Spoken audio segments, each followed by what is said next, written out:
Welcome back to my channel. இப்போ கடைசியாக போட்ட வீடியோவுக்கு வந்து நல்ல ரெஸ்பான்ஸு. என்னது சாய்ஸ் ஃபில்லிங் எப்படி பண்ணுறது, சாய்ஸ் ஃபில்லிங் பண்ணுறது எப்படின்னு நான் ஸ்டெப் பை ஸ்டெப்பாக வந்து டெமோ வீடியோ பண்ணியிருந்தேன். அதுக்கு நல்ல ரெஸ்பான்ஸ். நிறைய ஸ்டூடெண்ட்ஸு நிறைய பேரண்ட்ஸ் ஃபோன் பண்ணி சார் ரொம்ப நல்லா எக்ஸ்பிளைன் பண்ணியிருக்கீங்க, இதே மாதிரி நீங்கள் அடுத்த வீடியோ பண்ணுங்கன்னுலாம் சொன்னாங்க. நிறைய பண்ணுவோம் தம்பி. அதுக்கு முன்னாடி வந்து சாய்ஸ் ஃபில்லிங் இப்போ நம்ம பற்றி பேசிகிட்டு இருக்கோம். மேபி இந்த வாரம் வந்து சாய்ஸ் ஃபில்லிங் வாரமாக கூட வச்சுக்கோங்க. இப்போ சாய்ஸ் ஃபில்லிங்கில் வந்து நீங்கள் என்னென்ன தப்பு பண்ணுவீங்க, சாய்ஸ் ஃபில்லிங்கில் வந்து என்ன பண்ணக்கூடாது, அதை முதல்ல நோட் பண்ணிக்கோங்க.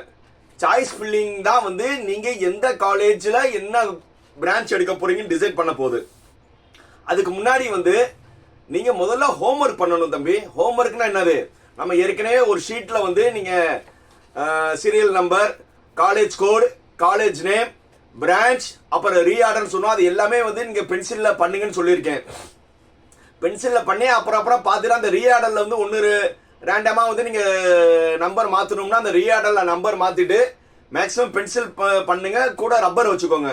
அந்த ரீஆர்டர் பண்ணும்போது நம்பர் வந்து முன்னாடி பின்னாடி அடித்து வந்து நீங்கள் கரெக்டாக ஒன்று முதல்ல இருக்க 4, 3 அப்படி வந்து ரேண்டம் பண்ணி ஒரு சீரியல் நம்பர் பண்ணி வச்சுக்கோங்க. அந்த சீரியல் நம்பர் எப்படி நீங்கள் இருக்கணும்னா அதுதான் ரொம்ப ரொம்ப ரொம்ப முக்கியமானது. ஃபர்ஸ்ட் வந்து அது எப்படி இருக்கணும்னா, சார் எனக்கு முதல் காலேஜ் கிடைச்சா ரொம்ப சந்தோஷம் சார், 2 கிடைச்சா சந்தோஷம் சார், 3வது கிடைச்சா சந்தோஷம் சார், 4வது கிடைச்சா சந்தோஷம் சார், அப்படிதான் வந்து உங்களுடைய சாய்ஸ் ஆர்டர் இருக்கணும். அப்படின்னா என்ன சொல்ல வரேன்னா, 1வது கிடைச்சா ஓகே சார், அப்படி இல்லைன்னா 2 கிடைச்சாலும் ஓகே, 2 கிடைக்கலையா 3 கிடைச்சாலும் ஓகே, அப்படியே போய் வந்து 25 போட்டீங்கன்னா 25 கிடைச்சாலும் ஓகே, 26 கிடைச்சாலும் ஓகேன்னு வந்து ஒவ்வொன்றுமே வந்து கிடைச்சா ஓகே ஓகே ஓகே தான் வந்து நீங்க ஆர்டர் பண்ணும். ஊடால வந்து யாரோ வந்து ஃப்ரெண்ட்ஸ் சொன்னாங்க சொல்லி ஒரு 16வது 17வது வந்து ஒரு காலேஜ் வந்து போட்டுட்டு அதே காலேஜில் வந்து உங்களுக்கு பிடிக்காத பிரான்ச் 17ஆ போறீங்க. 16 ஒரு காலேஜில் வந்து உங்களுக்கு பிடிச்ச பிரான்ச்சு, 17வது வந்து உங்களுக்கு அதே காலேஜில் பிடிக்காத பிரான்ச். பாப்போம் அதெல்லாம் இங்கே கிடைக்கவா போகுது அப்படின்னு நினச்சிட்டு நீங்கள் சாய்ஸ் பண்ணிட்டீங்கன்னா கம்ப்யூட்டர் வந்து எப்படி தேடும்னா 1 இருந்தா கொடுக்கும், இல்லைன்னா 2 இருந்தா கொடுக்கும், 2க்கு இல்லையா 3 இருந்தா கொடுக்கும், 4 இருந்தா கொடுக்கும். அப்படியே கம்ப்யூட்டர் வந்து மேலேருந்து பார்த்துட்டு வந்து 16 வரை இல்லை 17ல வந்து யாரும் கேட்கல, இந்த கம்ப்யூட்டர்ல யாரும் கேட்கலன்னா அந்த இடத்துல லாக் ஆகி உங்களுக்கு வந்துடும். அப்புறம் வந்த பிறகு ஐயோ இந்த இது எனக்கு பிடிக்கலையேன்னு சொல்லி நீங்க நினைச்சாலும் மாற்ற முடியாது. அதனாலதான் ரீஆர்டர் பண்ணி நீங்க சாய்ஸ் போடுறது ரொம்ப ரொம்ப ரொம்ப முக்கியம். அது ஏற்கனவே வந்து நீங்க சாய்ஸ் பண்ணும்போது பேப்பர்ல எப்படி ஒர்க் அவுட் பண்ண சொல்லியிருக்கேன். அதே மாதிரி உள்ள நீங்க கம்ப்யூட்டர்ல வந்து சாய்ஸ் ஃபில்லிங் பண்ணும்போது 3 நாள் டைம் இருக்கு சொன்னேன்ல, அதுல வந்து நீங்க அப்பர் ஆரோ லோயர் ஆரோ வச்சு நீங்க என்ன செஞ்சுக்கலாம், முன்னாடி பின்னாடி மாத்திக்கலாம். அப்படி இல்லையா அப்படியே வந்து மவுஸை பிடிச்சி அப்படியே டிராக் பண்ணி மேலே கொண்டு போனால் மேலே போகும், மேலே இருந்து பிடிச்சி அப்படியே டிராக் பண்ணி கீழே வந்தாலும் வரும். ஸோ அதனால வந்து உங்களுக்கு ஆப்ஷன் நிறையா இருக்கு. பண்ணிட்டு அதே இதில் வந்து சாய்ஸ் ஆர்டர்லாம் போட்டீங்க, போட்ட பிறகு அப்படியே வந்து உங்க மானிட்டர்ல லெஃப்ட் சைடில் பாருங்க மை சாய்ஸ் லிஸ்ட். நல்லா நோட் பண்ணிக்கோங்க. மை சாய்ஸ் லிஸ்ட்னு ஒரு காலம் இருக்கும், ஒரு பாக்ஸ் இருக்கும். மை சாய்ஸ் லிஸ்ட்ல போய் நீங்க கிளிக் பண்ணீங்கன்னா ஆட்டோமேட்டிக்கா இப்போதைக்கு நீங்க என்ன போட்டீங்களோ அந்த பிடிஎஃப் டவுன்லோட் ஆயிரும். அந்த டவுன்லோட் பண்ணதான் வந்து மறுபடியும் அதை எடுத்து பாருங்க, சரி நம்ம போட்டதெல்லாம் கரெக்டா இருக்கான்னு. அதுக்கப்புறம் கொஞ்ச நேரம் கழிச்சு மறுபடியும் வந்து நீங்க வந்து அப்பு டவுனு டெலீட் பண்ணி வந்து நீங்க ரீஆர்டர் பண்ணிட்டு கொஞ்ச நேரம் கழிச்சு மறுபடியும் நீங்க என்ன செய்யலாம், மை சாய்ஸ் லிஸ்ட் வந்து டவுன்லோட் பண்ணலாம். அந்த மை சாய்ஸ் லிஸ்ட் டவுன்லோட் வந்து நீங்க எத்தனை கடைசியா நீங்க என்ன செட் பண்ணிருக்கீங்களோ அது வந்துடும். அப்புறம் வந்து நீங்க மறுநாள் வந்து காலேஜ் முன்னாடி பின்னாடி மாத்திட்டு மை சாய்ஸ் லிஸ்ட வந்து கிளிக் பண்ணீங்கன்னா நீங்க மாத்தின பிறகு என்ன இருக்கோ அது வந்துடும் டிஃபால்ட்டா. புரியுதா? ஸோ அதனால வந்து அப்பப்போ வந்து மை சாய்ஸ் லிஸ்ட்னு ஒரு இதை கிளிக் பண்ணுங்க, அதோட பிடிஎஃப் வந்து உங்களுக்கு டவுன்லோட் ஆயிரும். அந்த டவுன்லோட் ஆனதை நீங்க 1க்கு 10 தடவை பாருங்க, நம்ம வருஷப்படுத்தின சரிதானா சரிதானா சரிதானான்னு. அது பார்த்துட்டு அதுல மறுபடியும் மாத்தணும்னா நல்லா மாத்திட்டு மறுபடியும் என்னது மை சாய்ஸ் லிஸ்ட்ல எத்தனை தடவை டவுன் பண்ணலாம். ரைட். அதுக்கப்புறம் வந்து நான் என்ன சொல்லியிருக்கேன்னா, நீங்க வந்து லாக் போடாதீங்க, இல்லை சார் எனக்கு பயமா இருக்கு, நான் வந்து வேற காலேஜ்லயே நான் யூசர் நேம் பாஸ்வேர்டு கொடுத்துட்டேன், இல்லை டெஸ்ட்ல கொடுத்துட்டேன், அவங்க ஏதாவது மாத்திடுவாங்களோ, அவங்க காலேஜை போட்டுருவாங்கன்னு பயம் இருந்துச்சுன்னா நீங்க எல்லாமே வந்து அந்த மை சாய்ஸ் லிஸ்ட்டை வந்து டவுன்லோட் பண்ணிட்டு அதை பார்த்த பிறகு அப்போ டிசைட் பண்ணுங்க. ஓகே நம்ம போட்டதெல்லாம் கரெக்டு. அதுக்கப்புறம் லாக் போட்டீங்கன்னா நீங்க ரிஜிஸ்டர் பண்ண மொபைலுக்கு வந்து ஒரு ஓடிபி வரும். அந்த ஓடிபி வந்து நீங்க இது பண்ணா மட்டும்தான் என்ன ஆகும், லாக் ஆயிரும். ஸோ ஒன்ஸ் நீங்க லாக் ஆயிருச்சுன்னா திருப்பி வந்து நீங்க ரீஆர்டர் பண்ண முடியாது. நல்லா நோட் பண்ணிக்கோங்க. ஒன்ஸ் நீங்க லாக் போட்டீங்கன்னா மறுபடியும் ரீஆர்டர் பண்ண முடியாது. இது நல்லபடியா நோட் பண்ணிக்கோங்க. அதனாலதான் நான் உங்களுக்கு என்ன சொன்னேன்னா, நீங்க லாக் போட்டு அவசரப்படாதீங்கன்னு. லாஸ்ட் நாள் வந்து நீங்க சார் நான் லாக் போடணும் பயமா இருக்கு, இல்லாட்டினா வந்து எனக்கு யாராவது மாத்திடுவாங்கன்னு பயந்தீங்கன்னா 5 மணிக்கு முடியுதுல 4 மணிக்கு போய் வந்து நீங்க உள்ள போய் மறுபடியும் அந்த ரீஆர்டரை டவுன்லோட் பண்ணி கரெக்டா இருக்கான்னு பார்த்துட்டு லாக் போட்டுருங்க. அதுக்கப்புறம் வந்து நீங்க ரீஆர்டர் பண்ணது யாரும் மாத்த முடியாது. ரைட், இது ரொம்ப ரொம்ப முக்கியமான ஸ்டேஜ். எல்லாம் முடிஞ்சிருச்சு. சாய்ஸ் ஃபில்லிங் முடிஞ்ச பிறகு மறுநாள் வந்து டென்டேட்டிவ் அலாட்மெண்ட் சொல்லி வரும். என்னது டென்டேட்டிவ் அலாட்மெண்ட் சொல்லி வந்து நீங்க சாய்ஸ் போட்டிருக்கீங்க, நிறைய சாய்ஸ் போட்டிருக்கீங்க. அதுல வந்து 17வது, நல்லா தெரிஞ்சுக்கோங்க, ஒரு எக்ஸாம்பிளுக்கு சொல்றேன், 17வது இது வரும். நீங்க எந்த காலேஜ் எந்த குரூப்னு காமிச்சு கீழே வந்து நிறைய ஆப்ஷன் கொடுக்கும். இது ஓகேவா, இப்ப நீங்க அலாட் பண்ணது ஓகேவா அப்படின்னா என்னது, அக்செப்ட் அண்ட் ஜாயின் கேட்கும். அப்படின்னா என்னது, இதை நீங்க அக்செப்ட் பண்ணிக்கிறீங்களா கேட்கும். ஐ அக்செப்ட் நீங்க கொடுத்துட்டீங்கன்னா நீங்க நேரா எங்க போகணும், காலேஜில் போய் நீங்க அந்த பிடிச்ச காலேஜில் பிடிச்ச குரூப் போய் சேர்ந்துக்கலாம். ரெண்டாவது ஆப்ஷன் ஒன்று இருக்கும். இது வந்து நீங்க சாய்ஸ் ஃபில்லிங் பண்ண மறுநாள் நடக்கிறது. நல்லா நோட் பண்ணிக்கோங்க.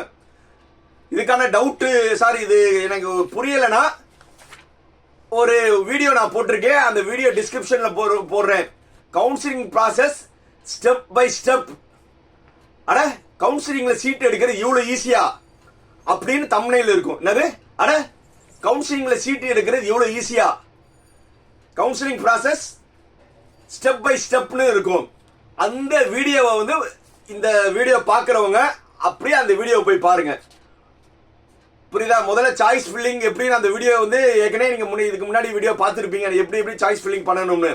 அதை பார்த்தவங்க இமிடியேட்டா போய் counselling process step by step process பார்த்தீங்கன்னா உங்களுக்கு ஃபுல்லா கிளியர் ஆயிரும். நான் டிஸ்கிரிப்ஷன்ல வந்து அந்த வீடியோவோட லிங்க் போடுறேன். நீங்க மறுபடியும் அந்த வீடியோவை பொறுமையா பாருங்க. சார் நான் சொல்றேன், நான் போடுற வீடியோலாம் கொஞ்சம் லென்த்தியா தான் இருக்கும். ஏன்னா ஒரு லேமேனுக்கு கூட புரியுற மாதிரி ரொம்ப சிம்பிளா வந்து எவ்வளவு சிம்பிளா சொல்லணும்னு சொல்றேன். அதனால வீடியோ வந்து கொஞ்சம் லென்த்தியா தான் இருக்கும். பொறுமையா பாத்தீங்கன்னா திருப்பி நீங்க யார்ட்டையும் டவுட் கேட்கிற மாதிரி இருக்காது. ரைட், இப்போ வந்து நீங்க சாய்ஸ் பண்ண பிறகு இந்த 6 ஆப்ஷன்ல ஏதாவது ஆப்ஷன் கேட்கும். நீங்க இது ஓகேனா அக்செப்ட் அண்ட் ஜாயின்னா நீங்க வந்து அதை அக்செப்ட் பண்ணிட்டு காலேஜில் போய் ஜாயின் பண்ணிடணும். இல்லை இது எனக்கு பிடிக்கல மேலே இருக்கிறது கொடுங்கன்னா அக்செப்ட் அண்ட் மூவ் அப்போர்டுன்னு இருக்கும். அக்செப்ட் அண்ட் அப்போர்டு இருக்கும். அப்படின்னா என்னன்னா, எனக்கு 17 ஓகே தான், நீங்க வந்தது எனக்கு 17 ஓகே தான், பட் இதுக்கு முன்னாடி கிடைச்சா எனக்கு ரொம்ப சந்தோஷம் சொல்றது. அதாவது என்னது, 16 இருந்து 16க்குள்ள எந்த காலேஜ் கிடைச்சாலும் ஓகே தான். இவங்க வந்து எங்கே போகணும்னா உங்க சர்டிபிகேட்டு நீங்க வந்து ஏதாவது பேமெண்ட் பண்ணணும்னா டிஎஃப்சி சென்டர்ல போய் கொடுக்கணும். இதுல ஒரே ஒரு டிராபேக் இருக்கு. ஆனா அந்த கவுன்சிலிங்லாம் அந்த 5 பேர் அந்த 5 நாள் டைம் கொடுப்பாங்க. காலேஜில் போய் சேரலன்னா அந்த சேராத சீட்லாம் வேக்கன்ட் இருக்கும். அந்த சீட்லாம் மறுபடியும் கவுன்சிலிங்ல வந்து உங்களுக்கு 7 நாள் கழிச்சு வந்து மறுபடியும் இது வரும். காலேஜ் மாறி வரலாம், மேக்சிமம் வந்துடும். அப்படி மாறி வந்தா 17ல இருந்து 12வது காலேஜ் வந்துச்சுன்னா 12வது எந்த காலேஜ் போனீங்களோ அதுதான் தலையெழுத்து. ஐயோ எனக்கு 12 கூட எனக்கு பிடிக்கல, 17 தான் எனக்கு சந்தோஷம், நான் தெரியாம எனக்கு 12 வேணும்னா மாத்த முடியாது. ஒன்ஸ் வந்து அக்செப்ட் அண்ட் அப்போர்ட் போட்டீங்கன்னா 17ல இருந்து 12க்கு போய் உங்க காலேஜ் வந்துருச்சுன்னா 12 தான் உங்க காலேஜ். ஐயோ எனக்கு 12 வேணும், எனக்கு 17 தான் வேணும்னா முடியவே முடியாது. அதனாலதான் வந்து இந்த இடத்துல வந்து நீங்க எது இருந்தாலும் ஓகே மாதிரி தான் நீங்க என்ன இருக்கணும், சாய்ஸ் இருக்கணும். இது 2 பாயிண்ட். அடுத்தது மூணாவது என்ன கேட்கும்னா டிக்ளைன் அப்போர்டு. டிக்ளைன்னா எனக்கு இது வேணாம், இந்த வந்து 17வது வந்ததுல இது எனக்கு வேணவே வேணாம், டிக்ளைன் இந்த நான் வேணாம் சொல்றேன். ஆனா மேல இருக்கிற எது கொடுத்தாலும் ஓகே, எனக்கு 17 வேணாம், ஆனா 16க்குள்ள எது கொடுத்தாலும் ஓகேனா 16க்குள்ள எது வந்தாலும் நீங்க போய் தான் ஆகணும். இவங்க இப்ப கடைசி சொல்றவங்களாம் வந்து டிஎஃப்சி சென்டர் போக வேணாம், 2வதுல நான் அக்செப்ட் பண்றவங்க மட்டும்தான் டிஎஃப்சி சென்டர் போகணும். இப்ப 3வது வந்து எனக்கு இது வேணாம், மேல இருக்க காலேஜ் கொடுன்னு சொல்லி இருந்தாங்கன்னா 7 நாளுக்கு அப்புறம் வந்து உங்களுக்கு மறுபடியும் மெசேஜ் வரும். ஏற்கனவே இருக்கிற காலேஜ் வந்துருச்சுன்னா மாறி வந்து 12வது காலேஜோ 10வது காலேஜோ வரலாம். இல்லையா பிம்பினைக்கு பினாப்பி அவ்வளவுதான், அதோட கவுன்சிலிங் வந்து டிக்ளைன் பண்ணிட்டீங்க, நீங்க போக முடியாது. 4வது ஒரு ஆப்ஷன் இருக்கு, டிக்ளைன் அண்ட் மூவ் அப்வர்ட். அதாவது 4வது கொடுத்தது வந்து எனக்கு வேணாம், 17வது வந்து எனக்கு வேணாம், முன்னாடி இருக்கிற காலேஜ் வேணாம், நான் அடுத்த ரவுண்ட்ல போய் அதுல இருக்க காலேஜ் நான் எடுத்துக்கிறேன். புரியுதா? 17 எனக்கு வேணாம், முன்னாடி இருக்க 16 எனக்கு வேணாம், வந்து அடுத்த ரவுண்ட்ல போய் நான் வேற காலேஜ் எடுத்துக்கிறேன். ஏன்னா என் ஃப்ரெண்ட் அடுத்த ரவுண்ட்ல தான் வர்றான், அவனும் நானும் சேர்ந்து போட்டு போயிருவோம்னு இப்படி ஒரு தப்பான கணக்கெல்லாம் பண்ணிடாதீங்க. இந்த ரவுண்டிலே உங்களுக்கு நல்ல காலேஜ் இருந்தா அடுத்த ரவுண்ட்ல வந்து உங்களுக்கு நல்ல காலேஜ் கிடைக்காது. 5வது ஒண்ணு இருக்கு, டிக்ளைன் அண்ட் குட். வேணாயா பொங்கச்சோறு, இது வேணாம், டிக்ளைன் எனக்கு இது வேணே வேணாம், குவிட் போங்கடா நீங்களும் உங்க கவுன்சிலிங்கும். எனக்கு இன்ஜினியரிங் படிக்கவே விருப்பம் இல்லை, நான் போறேன், எனக்கு இன்ஜினியரிங்கே வேணாம், கவுன்சிலிங்கே வேணாம், இதுவும் வேணாம், இன்ஜினியரிங் கவுன்சிலிங் வேணாம், டிக்ளைன் அண்ட் குவிட். நல்ல மார்க் எடுத்துட்டு டிக்ளைன் அண்ட் குவிட். நான் ஏற்கனவே இந்த வீடியோல சொல்லியிருப்பேன், அவங்களா வந்து என்னது என்ன வார்த்தை யூஸ் பண்ணீங்கன்னு அந்த வீடியோ போய் பாருங்க. 6வது upward and move to next round. அப்வர்ட்னா முன்னாடி இருந்தா கொடுங்க, இல்லையா நெக்ஸ்ட் ரவுண்டுக்கு எனக்கு வந்து கொண்டு போயிருங்க. முன்னாடி இருந்தா எனக்கு இது வேணாம், முன்னாடி இருக்கு கொடுங்க, இல்லையா நெக்ஸ்ட் ரவுண்ட்ல போய் நான் காலேஜ் எடுத்துக்கிறேன். புரியுதா? ஸோ அதனால வந்து அந்த சாய்ஸஸ் எல்லாமே வந்து நீங்க பார்த்து தான் இது பண்ணணும். அதுக்கு தான் வந்து நீங்க எங்கெங்க தப்பு பண்ணுவீங்கன்னா சாய்ஸ் லிஸ்ட் ரெடி பண்றீங்களே அதை வந்து ரொம்ப கேர்ஃபுல்லா ரெடி பண்ணணும். அதே மாதிரி ஆர்டர் பண்ணும்போது 1 இல்லாட்டினா 2 இல்லாட்டினா 3, அதே மாதிரி 45 கிடைச்சா ஓகே, 45ம் கிடைக்கலன்னா 46 கிடைச்சா ஓகே தான் நீங்க ஆர்டர் பண்ணணும்.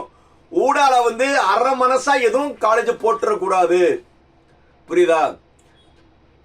வேற ஏதாவது டவுட் இருந்துச்சுன்னா எப்போதுமே நீ கால் பண்ணலாம். ஜாக்கிர் ஹுசேன் 9842376822. மறுபடியும் சொல்றேன், எல்லாருமே வீடியோவை வந்து அப்ரிஷியேட் பண்றீங்க, நல்லா இருக்கு, நிறைய வியூஸ் பாக்குறீங்க. ஆனா என்னது சப்ஸ்கிரைப் மட்டும் பண்ண மாட்டீங்க. சப்ஸ்கிரைப் பண்ணலாம்ல, சப்ஸ்கிரைப் பண்ணுங்க, பெல் பட்டன் பண்ணுங்க. என்னென்ன வீடியோ இனி வரதெல்லாம் வந்து ரொம்ப ட்ரெமெண்டஸ் வீடியோவா போட போறேன். டொமைனை பத்தியா உங்களுக்கு சொல்ல போறேன். ஏடிஎஸ் ஓட அட்வான்டேஜ் என்ன? சிரிக்கிறீங்களா? இந்த பிரான்ச்சுக்கு நான் எகென்ஸ்ட் கிடையாது. ஏடிஎஸ்ல பாசிட்டிவ் என்னென்ன இருக்குன்னு ஒரு நாள் பேசுவோம். கம்ப்யூட்டர் சயின்ஸோட இம்பார்ட்டன்ஸ் என்ன, ஐடியோட இம்பார்ட்டன்ஸ் என்ன, எலக்ட்ரானிக்ஸ் அண்ட் கம்யூனிகேஷனோட இம்பார்ட்டன்ஸ், எலக்ட்ரிக்கல் அண்ட் எலக்ட்ரானிக்ஸோட இம்பார்ட்டன்ஸ், அண்ட் மெக்கானிக்கல், சிவில் எல்லாமே பார்ப்போம். அது போக வந்து comparison ADS, CSC, IT, cyber security எது பெஸ்ட், இசிஇ, ட்ரிபிள் ரெண்டுக்கும் என்ன சிமிலாரிட்டி, இசிஇ பெஸ்டா ட்ரிபிள் பெஸ்டா ஒரு நாள் பேசுவோம். கோர், மெக்கானிக்கல், எலக்ட்ரிக்கல் அதை பத்தி பேசுவோம். ஏன்னா சாய்ஸ் ஃபில்லிங் காலேஜ் பண்றதுக்கு உங்களுக்கு இன்னும் வந்து 2 மாசம் சாய்ஸ் ஃபில்லிங் இருக்கும்ல, அது வரை வந்து நிறைய கண்டென்ட் பண்ணுவோம். அதுக்கெல்லாம் என்ன செய்யணும்? முதல்ல சப்ஸ்கிரைப் பண்ணணும். பண்ணிடுவீங்கல்ல? சப்ஸ்கிரைப் பண்ணுங்க. மீண்டும் அடுத்த வீடியோல சந்திக்கிற வரை பாய் பாய்.